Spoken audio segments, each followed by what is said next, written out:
అనంతపురం జిల్లా పెన్నహోబిలం క్షేత్రంలో రథసప్తమి వేడుకలకు సంబంధించిన కరపత్రాలను ఈవో రమేష్ బాబు టీడీపీ నాయకులతో కలిసి విడుదల చేశారు. 4వ తేదీ ఉదయం 5 గంటల నుంచి 6 గంటల వరకు శ్రీ లక్ష్మీ అమ్మవారికి పంచామృత అభిషేకం నిర్వహిస్తారన్నారు. అనంతరం మధ్యాహ్నం శ్రీవారికి కళ్యాణం నిర్వహించనున్నట్లు పేర్కొన్నారు. ఈ కార్యక్రమంలో భక్తులు పాల్గొన్నారని ఈవో కోరారు.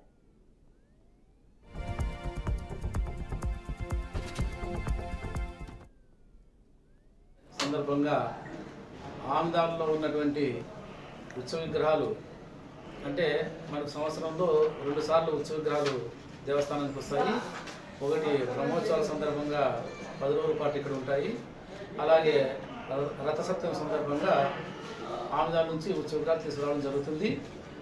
అంటే 4వ తేదీ అంటే 3వ తేదీ సాయంకాలం రోజున స్వామివారు ఇక్కడికి ఆంధ్రాల నుంచి తీసుకురావడం జరుగుతుంది. 4వ తేదీ రథ సందర్భంగా 11 గంటలకి కళ్యాణోత్సవం జరుగుతుంది. స్వామివారి కళ్యాణోత్సవం జరుగుతుంది. ఆ సందర్భంగా భక్తులకు కావాల్సిన అంటే కళ్యాణోత్సవం తిలకించడానికి కావాల్సిన ఏర్పాట్లన్నీ కూడా ఘనంగా ఏర్పాటు చేయడం జరుగుతుంది.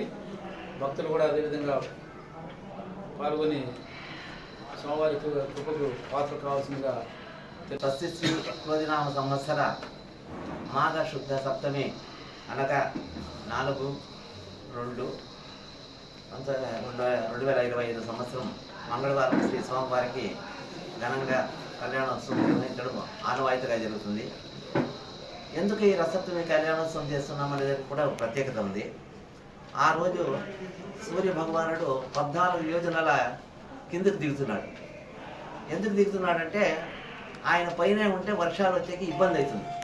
14 యోజులు అంటే 1,000,000 మైళ్ళ దూరంలో కింద దిగేదానికి సముద్రంలో ఉండే నీరు ఆవిరయ్యి మేఘావృతమై తిరిగా వర్షాలు కురిపించే కోసం సూర్య భగవానుడి కిందికి దిగి ఈ భూలోకాన్ని ఉద్ధరించడం కోసం ఆయనే స్వయంగా దిగుతాడు. ఆ దిగే రోజే రథసప్తమిగా మనం పేర్కొంటాము. ఆ రోజు సూర్య భగవానుడికి ప్రత్యేకమైన మన స్వామివారి కళ్యాణోత్సవం దివ కళ్యాణోత్సవం చేస్తే భక్తాదులంతా లోక కళ్యాణం జరుగుతుందనే ఉద్దేశంతో అనాదిగా జరిగే ఉత్సవాలు ఇది. అలాగే ఈ సంవత్సరం కూడా దానికి కావాల్సిన ఏర్పాట్లంతా ఈవో గారు మీకు ముందే తెలియజేశారు.